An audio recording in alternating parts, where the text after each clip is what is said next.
আসসালামু আলাইকুম এভরিওয়ান, আমি অদিতি। সবাইকে আমন্ত্রণ জানাচ্ছি আবার নতুন একটা ভ্লগে। তো সকাল সকালই ভ্লগ শুরু হয় আর শুরু করছি।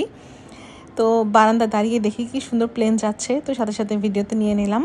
এরপরে হাজব্যান্ড রেডি হয়ে গেছেন তার অফিসের জন্য, সে বের হচ্ছেন। তো তিনি তার ক্লাসেস থাকে সব একদম সকাল থেকে, এই জন্য সকাল সকালই খুব তাড়াহুড়া করে তিনি বেরিয়ে যান। আর তার লাঞ্চ তো আমি আগের দিনই প্রিপেয়ার করে রাখি, ফ্রিজেই থাকে, সকালবেলাও শুধু ওনাকে দিয়ে দিই। ভার্সিটিতে গিয়ে ওটা গরম করে তিনি খেয়ে ফেলেন। এই হলো তার রুটিন।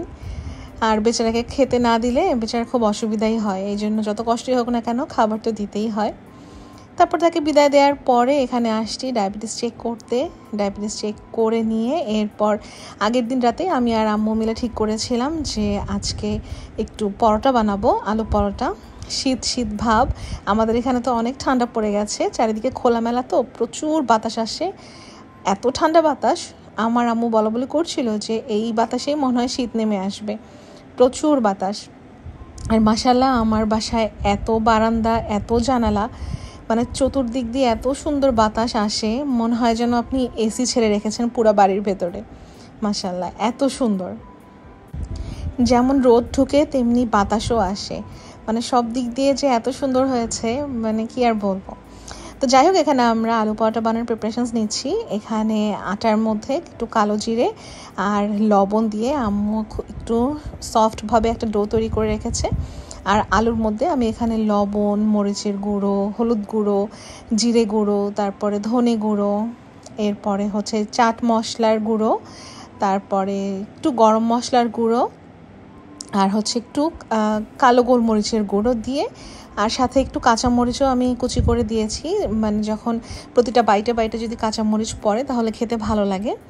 তো এই আলুর স্টাফিংয়ের মধ্যে না অনেকে কাঁচা পেঁয়াজ দেয়, কিন্তু আমি কাঁচা পেঁয়াজ দিই না, আমি একটু বেরেস্তা করে দিই। কারণ কাঁচা পেঁয়াজ দিলে হয় কি পানি ছেড়ে দেয়, তখন আলুটা আর শক্ত থাকে না, আলুটা একদম পানি পানি হয়ে যায়, তখন মানে আটার ভেতরে এটা পুর ভরতে অনেক অসুবিধা হয় যদি আলুটা একদম বেশি নরম হয়ে যায়, এজন্য আমি বেরেস্তাটাই দিই। তো যাই হোক, এই আলুর মধ্যে মশলাগুলো যাই দিবেন, যেই মশলাগুলোর কথা বলছি সবগুলো একটু বেশি বেশি করে দিতে হয়, নাহলে যখন আপনি পরোটাটা খাবেন তখন আপনার কাছে একটু মানে পানসে পানসে লাগবে, মানে পুরোপুরি ঠিকঠাক মনে হবে না কোনো কিছু, এই জন্য আলুর ভেতরে মশলাগুলো সব বেশি বেশি দিতে হয়।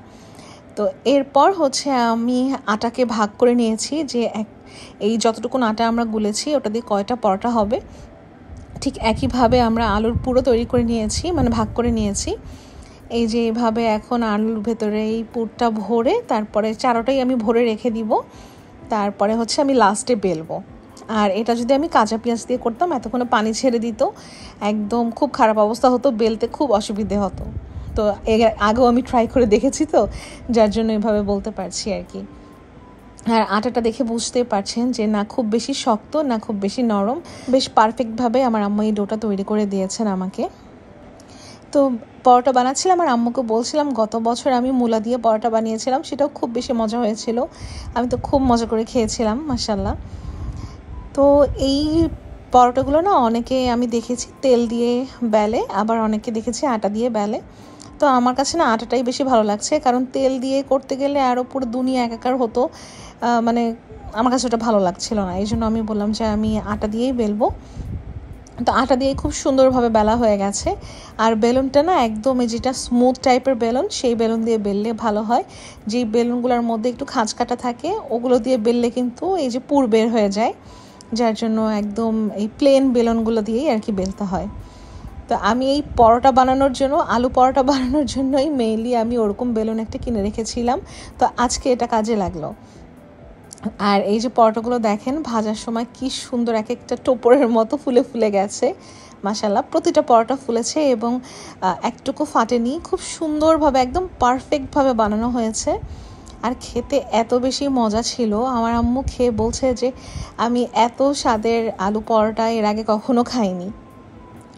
এই সমস্ত খাবার তো আসলে অকেশনালি খাওয়া হয় আমাদের, কারণ যেহেতু আমরা সবাই রুগী, ডায়াবেটিস আছে আমার আম্মুর দুজনের, তার উপর দিয়ে আমার আম্মু আবার সিকিডি পেশেন্ট। তো মানে অকেশনালি আসলে আমাদের বাসায় এগুলো খাওয়া হয়। তবুও মানে একেবারে যে রুহুকে কষ্ট দেয়, আত্মাকে কষ্ট দেয়, ওরকম কোনো কিছু করি না। আমার আম্মুকে আমি অনেক মেনে বুঝে খাবার দেই, তারপরেও মাঝে মধ্যে একটু দেই যেন সে মানে অতৃপ্ত না থাকেন।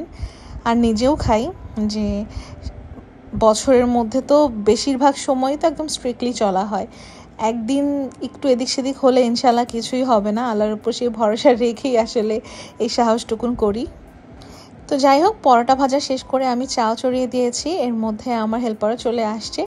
তো ভাবলাম আজকে ওকেও একটু টেস্ট করাই, কারণ আমরা তো হচ্ছে মানে সকালবেলা যা খাই এগুলো আর কি ওরা খেতে পারবে না কখনো। তো আজকে একটু ডিফারেন্ট কিছু বানালাম জন্য ভাবলাম যে ওকেও দেই। তো ও খেয়ে বলছে যে এটা খুব মজা হয়েছে, এরকম একটা পরোটা খেতে পারলেই তো আর কোনো কিছুই লাগে না। তো মানে সে খেয়ে দে আর কাজ করতে পারছে না, খুব হয়রান।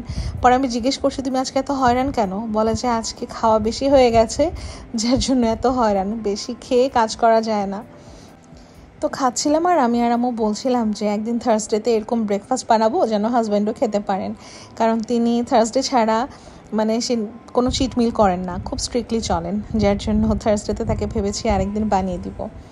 আর একা একা খেতে কষ্ট লাগে, যে আমি খেলাম আর তাকে আমি দিলাম না, সে খেতে পারলো না, এই জিনিসটা কষ্ট লাগে। তো যাই হোক, খাওয়া দাওয়া শেষ করে এখানে আমি আসছি হাজব্যান্ড তার বার্থডেতে কী কী গিফট পেয়েছে সেগুলো দেখাতে। তো তার স্টুডেন্টরা হচ্ছে তাকে এই সমস্ত গিফট করেছেন। তো তার একজন স্টুডেন্ট এই ক্যান্ডেলটা নাকি নিজে বানিয়েছেন, তো আমার হাজব্যান্ডকে এটা গিফট করেছেন। তারপরে এখানে শ্যাম্পু, একটা সানগ্লাস, তারপরে এই যে এই বটলটা, এটা আমার হাজব্যান্ডের একজন কলিগ তাকে গিফট করেছে, খুব সুন্দর পিঙ্ক কালার জন্য। সে আমাকে বলে এটা পিঙ্ক কালার, এটা তুমি ইউজ করো। আমি আর কিছু বলিনি। তার উপর দিয়ে যেখানে সানগ্লাস, আমার হাজব্যান্ড তো এমনি চোখে পাওয়ারের চশমা পরে, তিনি সানগ্লাস এগুলো পরতেই পারেন না, কারণ তার চোখ খুবই খারাপ। তারপরেও তার স্টুডেন্টরা যেহেতু গিফট করেছে, এটা তার জন্য অনেক বেশি প্রেশাস। তো আমার কাছে ভালোই লেগেছে যে টিচারদের প্রতি স্টুডেন্টদের যেই সম্মানটা, ভালোবাসাটা, এটা দেখে আসলে ভালো লাগে। তো যাই হোক, এখানে সমস্ত কিছু সেরে তারপর আসলাম রান্না করতে। আজকে শুধু এক তরকারি রান্না করব, আর আহামরি কোনো কিছুই করব না। আমার বাসায় মুরগি নাই প্রায় 2 সপ্তাহ ধরে আমি মুরগি রান্না বান্না কিছুই করতে পারছি না। তো এখন শুধু মাছের উপরেই চলছে, এক এক দিন এক এক মাছ চলে। মাছে আমার হাজব্যান্ডের কোনো সমস্যা হয় না, যা সমস্যা যতটুকু আমারই হয়, ওই মেনে বেছে একটু খাওয়া লাগে, এই আর কি। তো যাই হোক, এখন না বাজারে সব ছোট ছোট ইলিশ মাছ, আপনারা খেয়াল করেছেন আমরা যখনই যে বাজারে যাই না কেন দেখি সব ওই যে ছোট ছোট ইলিশ মাছ, কিন্তু মাছগুলোর পেটের মধ্যে আবার সুন্দর ডিম। তো আমার হাজব্যান্ডকে বললাম যে যেহেতু বড় মাছ নেই আর বড় মাছ এখনও কিনতেই পারছি না, তাহলে ছোটোগুলোই কেন। তো আমার হাজব্যান্ড আবার মানে এগুলো ছোটো মাছ কিনতে চান না, সে বলে যে ইলিশ মাছ কিনতে হবে বড় বড়, ছোট ছোট ইলিশ মাছ কিনে কোনো মজা আছে? পরে আমি বললাম যে দুধের স্বাদ ঘোলে মেটাও, এখন বাজারে তো বড় ইলিশ মাছ দেখাই যায় না, সবটাই ছোটো ছোটোগুলোই দেখা যাচ্ছে। তো ভাবলাম যে আজকে ইলিশ মাছ দিয়েই রান্না করি, আর ছোট দুটো মাছ রান্না করলে একেবারে হয়ে যাবে। তো বেশি করে ফুলকপি, সিম আর আলু দিয়ে আজকের ইলিশ মাছটা করব। তো এই সাইজের ইলিশ মাছ বহু বছর পর খেলাম, বহু বছর বলতে মানে প্রায় এক যুগেরও বেশি। ভোলায় যখন ছিলাম তখন আমার দাদা বাজার থেকে প্রায় এই সাইজের ইলিশ মাছ নিয়ে আসতেন, আর আমার দাদি হচ্ছে এভাবে বেশি করে সবজি টবজি দিয়ে, শীতের সবজি দিয়ে এভাবে ইলিশ মাছ রান্না করতেন, খেতে খুব ভালো লাগতো। তো আজকে আমার রান্নার চেহারা দেখে আমার মনে হচ্ছে যে আমি সেই সময়ে চলে গেছি। তো এনিওয়েজ, আজকের ভিডিও এ পর্যন্তই ছিল। ভিডিও যদি ভালো লেগে থাকে like, comment, share and subscribe করে দিতে পারেন। দেখা হবে ইনশাআল্লাহ নেক্সট ব্লগে। টিল দেন টেক কেয়ার, আল্লাহ হাফেজ।